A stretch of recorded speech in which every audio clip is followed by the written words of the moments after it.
திருப்பலி வாசகங்கள் திங்கட்கிழமை 25 டிசம்பர் 2023 கிறிஸ்து பிறப்பு பெருவிழா. முதல் வாசகம். ஓர் ஆண் மகவு நமக்கு தரப்பட்டுள்ளார். இறைவாக்கினர் எசாயா நூலிலிருந்து வாசகம். அதிகாரம் 9 வசனங்கள் 2 முதல் 4 மற்றும் 6 முதல் 7 வரை. காரிருளில் நடந்து வந்த மக்கள் பேரொளியை கண்டார்கள். சாவின் நிழல் சூழ்ந்துள்ள நாட்டில் குடியிருப்போர் மேல் சுடர் ஒளி உதித்துள்ளது. ஆண்டவரே, அந்த இனத்தாரை பல்கி பெருகச் செய்தீர். அவர்கள் மகிழ்ச்சியை மிகுதிப்படுத்தினீர். அறுவடை நாளில் மகிழ்ச்சியுறுவது போல் திருமுன் அவர்கள் மகிழ்கின்றார்கள். கொள்ளை பொருளை பங்கிடும் பொழுது அக்களிப்பது போல் களி கூறுகிறார்கள். மிதியான் நாட்டுக்கு செய்தது போல் அவர்களுக்கு சுமையாயிருந்த நுகத்தை நீர் உடைத்தெறிந்தீர். அவர்கள் தோலை புண்ணாக்கிய தடியை தகர்த்து போட்டீர். அவர்களை ஒடுக்குவோரின் கொடுங்கோலை ஒடித்தெறிந்தீர். ஏனெனில் ஒரு குழந்தை நமக்கு பிறந்துள்ளார், ஒரு ஆண்மகவு நமக்கு தரப்பட்டுள்ளார். ஆட்சி பொறுப்பு அவர் தோள் மேல் இருக்கும். அவர் திருப்பெயரோ வியத்தகு ஆலோசகர், வலிமை மிகு இறைவன், என்றுமுள்ள தந்தை, அமைதியின் அரசர் என்று அழைக்கப்படும். அவரது ஆட்சியின் உயர்வுக்கும் அமைதி நிலவும், அவரது அரசின் வளர்ச்சிக்கும் முடிவு இராது. தாவீதின் அரியணையில் அமர்ந்து தாவீதின் அரசை நிலைநாட்டுவார். இன்று முதல் என்றென்றும் நீதியோடும் நேர்மையோடும் ஆட்சி புரிந்து அதை நிலை பெயராது உறுதிப்படுத்துவார். படைகளின் ஆண்டவரது பேரார்வம் இதை செய்து நிறைவேற்றும். இது ஆண்டவரின் அருள் வாக்கு. பதிலுரை பாடல். இன்று நமக்காக மீட்பர் பிறந்துள்ளார், அவரே ஆண்டவராகிய மெசியா. ஆண்டவருக்கு புதியதொரு பாடல் பாடுங்கள். உலகெங்கும் வாழ்வோரே, ஆண்டவரை போற்றி பாடுங்கள். ஆண்டவரை போற்றி பாடுங்கள், அவர் பெயரை வாழ்த்துங்கள். இன்று நமக்காக மீட்பர் பிறந்துள்ளார், அவரே ஆண்டவராகிய மெசியா. அவர் தரும் மீட்பை நாள்தோறும் அறிவியுங்கள். பிற இனத்தாருக்கு அவரது மாட்சியை எடுத்துரையுங்கள். அனைத்து மக்களினங்களுக்கும் அவர் தம் வியத்தகு செயல்களை அறிவியுங்கள். இன்று நமக்காக மீட்பர் பிறந்துள்ளார், அவரே ஆண்டவராகிய மெசியா. விண்ணுலகம் மகிழ்வதாக, மண்ணுலகம் களி கூர்வதாக. கடலும் அதில் நிறைந்துள்ளனவும் முழங்கட்டும், வயல்வெளியும் அதில் உள்ள அனைத்தும் களி கூறட்டும். அப்பொழுது காட்டில் உள்ள அனைத்து மரங்களும் அவர் திருமுன் களிப்புடன் பாடும். இன்று நமக்காக மீட்பர் பிறந்துள்ளார், அவரே ஆண்டவராகிய மெசியா. ஏனெனில் அவர் வருகின்றார், மண்ணுலகிற்கு நீதி தீர்ப்பு வழங்க வருகின்றார். நில உலகை நீதியுடனும் மக்களினங்களை உண்மையுடனும் அவர் தீர்ப்பிடுவார். இன்று நமக்காக மீட்பர் பிறந்துள்ளார், அவரே ஆண்டவராகிய மெசியா. இரண்டாம் வாசகம். மனிதர் அனைவருக்கும் கடவுளின் அருள் வெளிப்பட்டுள்ளது. திருத்தூதர் பவுல் தீத்துவுக்கு எழுதிய திருமுகத்திலிருந்து வாசகம். அதிகாரம் 2 வசனங்கள் 11 முதல் 14 வரை. மனிதர் அனைவருக்கும் மீட்பராம் கடவுளின் அருள் வெளிப்பட்டுள்ளது. நாம் இறை பற்றின்மையையும் உலகு சார்ந்த தீய நாட்டங்களையும் மறுத்து கட்டுப்பாட்டுடனும் நேர்மையுடனும் இறை பற்றுடனும் இம்மையில் வாழ இவ்வருளால் பயிற்சி பெறுகிறோம். மகிழ்ச்சியோடு எதிர்நோக்கி இருப்பது நிறைவேறும் என காத்திருக்கிறோம். நம் பெருமைமிக்க கடவுளும் மீட்பருமாகிய இயேசு கிறிஸ்துவின் மாட்சி வெளிப்பட போகிறது. அவர் நம்மை எல்லா நெறிகேடுகளில் இருந்தும் மீட்டு நற்செயல்களில் ஆர்வமுள்ள தமக்குரிய மக்களாக தூய்மைப்படுத்த தம்மையே ஒப்படைத்தார். இது ஆண்டவரின் அருள்வாக்கு. இறைவா, உமக்கு நன்றி. நற்செய்தி வாசகம். இன்று உங்களுக்காக மீட்பர் பிறந்திருக்கிறார். லூக்கா எழுதிய தூய நற்செய்தியிலிருந்து வாசகம். அதிகாரம் 2 வசனங்கள் 1 முதல் 14 வரை. அக்காலத்தில் அகஸ்து சீசர் தம் பேரரசு முழுவதும் மக்கள் தொகையை கணக்கிடுமாறு கட்டளை பிறப்பித்தார்.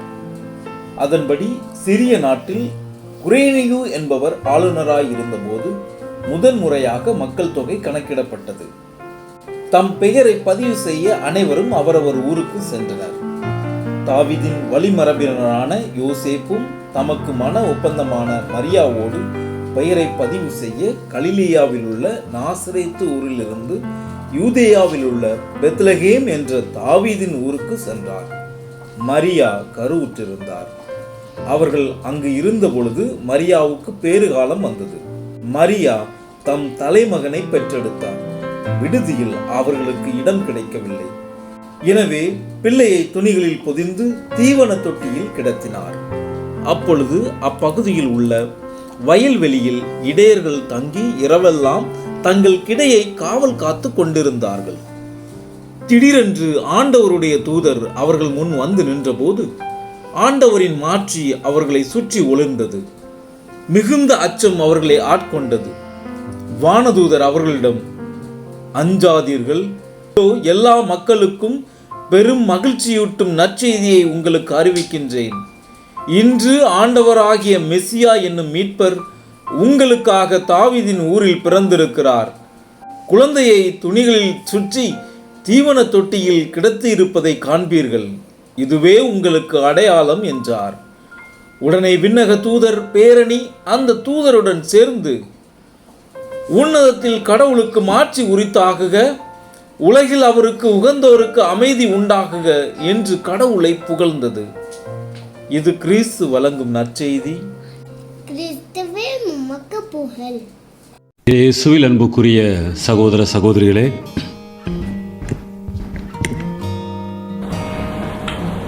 கிறிஸ்து பிறந்திருக்கிறார். ஒவ்வொரு ஆண்டும் நாம் கொண்டாடுவது போல இந்த ஆண்டும் மகிழ்ச்சியோடு இருக்கிறோம். பலரும் புத்தாடை உடுத்தி மகிழ்ந்திருப்பீர்கள். ஆனாலும் கூட உங்களுடைய மகிழ்ச்சியின் உள்ளே உங்கள் ஒவ்வொருவரையும் கேட்டு பார்த்தோம் என்றால் உள்ளத்தின் ஆழத்திலே பல்வேறு கவலைகள் இருக்கும். கொரோனா நோயினால் பாதிக்கப்பட்டு பல்வேறு மக்கள் உயிரை இழந்திருக்கிறார்கள், நோயினால் பாதிக்கப்பட்டிருக்கிறார்கள். பலரும் பயந்து போயிருக்கிறார்கள். இயற்கை சீற்றத்தினால் பாதிக்கப்பட்டிருக்கிறார்கள். பொருளாதார நெருக்கடியிலே தவித்து கொண்டிருக்கிற இந்த சூழ்நிலையிலே கிறிஸ்து பிறப்பு மகிழ்ச்சியின் நாளாக இருந்தாலும் கூட உள்ளத்திலே பல்வேறு இயக்கங்களும் எண்ணங்களும் நம் மத்தியிலே சூழ்ந்திருக்கிறது. இவற்றிற்கெல்லாம் கடவுள் எப்பொழுது விடை தருவார் என்ற ஏக்கத்தோடு எதிர்பார்ப்போடு இந்த கிறிஸ்துமஸ் விழாவை நாம் கொண்டாடுகிறோம். பிறந்திருக்கிற பாலகன் நம் வாழ்விலே மகிழ்ச்சியை உண்டு பண்ணுவார் என்ற நம்பிக்கையிலே இந்த நாளை நாம் தொடங்குகின்றோம்.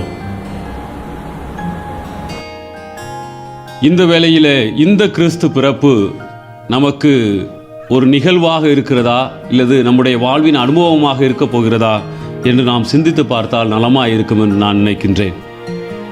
வெறும் புத்தாடை உடுத்துவதும், கேரல்ஸ் பாடுறது, நிறையா நல்ல வகையான உணவுகள் சமைத்து சாப்பிடுவது, பிறரோடு பகிர்ந்து கொள்வது, இப்படியெல்லாம் நடந்துவிட்டால் அது நிகழ்வு. ஒவ்வொரு ஆண்டும் அது நடந்து கொண்டு தான் இருக்கிறது. இந்த ஆண்டு செய்திருக்கிறோம், அடுத்த ஆண்டும் அதே தான் செய்ய போகிறோம். மாறாக நான் நம்பியிருக்கும் கடவுள் இத்தகைய ஒரு கடினமான சூழ்நிலையிலும் என் வாழ்விலே நான் கொண்ட நம்பிக்கையிலே நான் காத்திருக்கின்ற பல்வேறு விஷயங்களுக்கு அதிசயக்க விதமாக மாபெரும் மகிழ்ச்சியூட்டும் நற்செய்தியை அறிவிக்கக்கூடிய ஒரு நிகழ்வை நிகழ்த்தி காட்டப் போகிறார் என்ற நம்பிக்கையிலே நம் வாழ்வை தொடங்க நாம் ஆரம்பித்தோம் என்றால், அத்தகைய நம்பிக்கை நம் உள்ளத்திலே எழுந்து நம்முடைய வாழ்வை இன்று நாம் தொடங்க முயற்சி செய்தோம் என்றால், கிறிஸ்து பிறப்பு ஒவ்வொரு ஆண்டும் இருப்பது போல நிகழ்வாக இருக்காது, அது வாழ்வின் அனுபவமாக மாறும். அத்தகைய ஒரு அனுபவம் நமக்கு வேண்டும் என்பதுதான் தாய் திரு அவையும் நம்மிடம் வேண்டி நிற்கின்றது. மனிதனை நிலை தடுமாற செய்கின்ற விஷயங்களில் இரண்டு முக்கியமான விஷயங்களை சொல்வார்கள். ஒன்று, தன்னுடைய உறவுகள், தன்னுடைய குடும்பத்தார் தான் யாரை முழுமையாக நம்பி இருக்கிறோமோ அவர்களால் வெறுத்து ஒதுக்கப்படுகிற பொழுது மனிதன் நிலை தடுமாறுகிறான் என்கிறார்கள். இரண்டாவது முக்கியமாக சொல்கிற விஷயம், மனிதன் காத்திருத்தலின் போது நிலை தடுமாறி விடுகிறான் என்று சொல்கிறார்கள். காத்திருப்பது என்பது மிக ஒரு கொடுமையான விஷயம். நாம் வாழ்க்கையில் இது நமக்கு நடக்க வேண்டும், இப்பொழுது நடக்க வேண்டும், இப்பொழுது நடந்தால்தான் வாழ்வு மலரும் என்று இருக்கிற சமயத்திலே அது நடக்கவில்லை என்றால் அது ஒருவேளை நடக்குமோ நடக்காதோ என்று யோசித்து கொண்டே இருந்தோம் என்றால் அந்த காத்திருத்தல் மிக கொடுமையான விஷயமாக இருக்கும். அது உங்களுடைய வாழ்விலே ஒவ்வொருவருடைய வாழ்விலும் அந்த அனுபவத்தை நாம் பெற்றிருப்போம். ஏன் இந்த டெய்லி போகிற பொழுது கூட டிராஃபிக்கில் போகிற பொழுது க்ரீன் சிக்னல் நமக்கு பிடிச்சதாக இருக்கும். அந்த எல்லோ இருந்தால் நமக்கு நிற்கவும் ஸ்லோ பண்ணவும் தோணாது, ரெட்டில் கொஞ்ச நேரம் நிற்கவும் முடியாது, கூட ஒரு 30 செகண்ட்ஸ் கூட நம்மளால் பொறுத்து இருக்க முடியாது. அப்படி மனிதன் காத்திருப்பது என்பது மனிதனுக்கு கடினமான விஷயங்களாக இருக்கிறது. ஆனால் விவிலியத்திலே புதிய ஏற்பாடை எடுத்து பார்த்தோம் என்றால் கடவுள் கூட காலம் கனிந்த பொழுதுதான் தன்னுடைய மகனை அனுப்பி வைத்தார். கலாத்தியருக்கு எழுதிய திருமுகம் 5ஆம் அதிகாரம் 4ஆம் அதிகாரம் 5ஆம் வசனத்திலே பார்த்தோம் என்றால் காலம் நிறைவுற்ற பொழுது தன்னுடைய ஒரே மகனை அனுப்பினார். ஆக இயேசு கிறிஸ்து கூட இந்த உலகத்திற்கு நம்மளை மீட்பதற்கு அவர் காத்திருக்க வேண்டியது தக்க காலத்தில். அப்படி காத்திருந்த வேளையில் அப்படிப்பட்ட ஒரு காத்திருத்தல் எப்படி கொடுமையானதாக இருக்கிறது என்று நாம் மீண்டும் விவிலியத்தை புரட்டி பார்த்தோம் என்றால், இயேசு பிறந்த அந்த சூழலை பார்த்தோம் என்றால் ரோமையர்களுடைய ஆட்சி காலம். ரோமையர்களை பற்றி தெரியும், ரொம்ப நல்ல மனிதர்கள் அவர்கள். மனிதன் அடிமைகளை விலங்குகள் தின்பதை கூட பார்த்து ரசிப்பவர்கள். உணவை உண்டு வயிறு முட்டை நிரம்பின பின்னாடியும் வாமிட் எடுத்துகிட்டு மீண்டும் சாப்பிடுவாங்க. அந்த அளவிற்கு அப்படியான மனிதர்கள், மனிதரை பற்றி அதிகமான அக்கறை இல்லாதவர்கள் என்று கூட வரலாற்று ஆசிரியர்கள் சில பேர் சொல்வார்கள். அப்படிப்பட்ட ஒரு சூழ்நிலையில் பல ஆண்டுகளாக காத்திருக்கிறார்கள் மெஸ்ஸியா பிறப்பார் என்று. இன்றும் பலர் காத்து கொண்டு தான் இருக்கிறார்கள். ஏனென்றால் இயேசுவினுடைய பிறப்பு ஏதோ ஒரு நிகழ்வாக பலருக்கும் இருந்து கொண்டு இருக்கிறது. ஆனால் அவர்களுக்கு ஒரு இறை அனுபவமாக மாறவில்லை. அதனால் இன்றும் காத்து கொண்டு இருக்கிறார்கள். அப்படிப்பட்ட சூழ்நிலையிலே தான் மத்தேயு நற்செய்தியிலே பார்க்கிறோம். எசாயா இறைவாக்கினுடைய அதே வாக்குத்தத்தம், காரிருள் இருந்த மக்கள் பேரொளியை கண்டார்கள். இத்தனை ஆண்டுகளாய் மீட்பருக்காய் காத்து கொண்டிருக்கிற அந்த மக்கள் பேரொளியை காண்பார்கள் என்ற ஒரு நிலையிலே, அத்தகைய சூழ்நிலையில்தான் காத்திருந்த இயேசு அங்கு பிறக்கிறார். எப்படிப்பட்ட இடம் அப்படின்னு பார்த்தோம்னா, மீகாவுடைய புத்தகம் 5ஆம் அதிகாரம் 2ஆம் வசனத்திலே பார்க்கிறோம். எப்ராத்தா எனப்படும் பெத்லகமே, நீ யூத குடும்பங்களிலே மிகவும் சிறியவனவாய் இருக்கிறாய் என்று அதிலே குறிப்பிடப்பட்டு இருக்கிறது. யோசுவா 12 குலங்களுக்கும் இடங்களை ஒதுக்குகிற பொழுது அதில் பெத்லகேம் என்ற ஊர் இடம்பெறவில்லை. அத்தகைய ஊர், யாரும் அறியப்படாத ஒரு ஊராக இருக்கிற அந்த பெத்லகேமிலே தான் இயேசு பிறக்கிறார். பெத்லகேம் அப்படிப்பட்ட ஒரு இடத்திலே இருந்தாலும், இப்படிப்பட்ட ஒரு சூழ்நிலையில் இருந்தாலும் இயேசுவினுடைய பிறப்பு அந்த இடத்தினுடைய மாட்சியை மாற்றக்கூடியதாக மாறியிருக்கிறது. நாம் முதலிலே காத்திருந்து கடவுளுடைய திருவுளத்திற்காக காத்திருந்து நம்பிக்கையோடு இருந்தோம் என்றால் நம்முடைய வாழ்வு வளம் பெறும். நம்முடைய வாழ்வு வளம் பெற்றால் நம்முடைய வாழ்வின் வழியாக மற்றவர்களும் வளம் பெறுவார்கள். அப்பொழுது கிறிஸ்து பிறப்பு அர்த்தமுள்ளதாக இருக்கும். அந்த மகிழ்ச்சியை நாமும் சுவைக்க முடியும். ஆமென். உலகில் இருக்கிற எங்கள் தந்தையே, உமது பெயர் தூயது என போற்றப் பெறுக. உமது ஆட்சி வருக. உமது திருவுளம் விண்ணுலகில் நிறைவேறுவது போல மண்ணுலகிலும் நிறைவேறுக.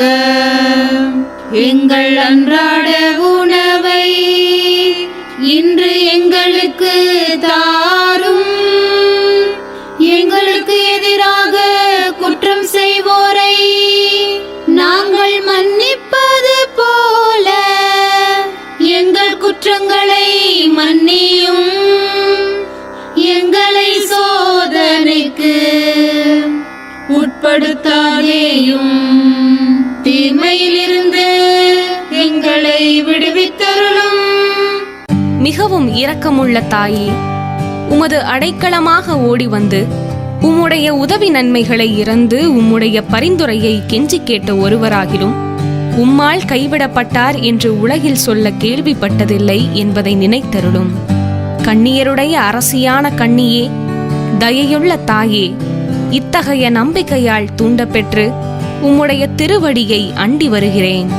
பெருமூச்சுடனும் அழுகையுடனும் பாவி நான் உம் கருணைக்கு காத்துக்கொண்டு உம் திருமுன் நிற்கிறேன். மனு உருவான வாக்கின் அன்னையே, என் மன்றாட்டை புறக்கணியாமல் எனக்காக தயவாய் வேண்டிக் கொள்ளும். ஆமேன். அமலோற்பவியான புனித மரியாயே, பாவிகளுக்கு அடைக்கலமே, இதோ உம்முடைய அடைக்கலமாக ஓடி வந்தோம். எங்கள் பேரில் இரக்கமாயிருந்து எங்களுக்காக உம் திருமைந்தனை வேண்டிக் கொள்ளும்.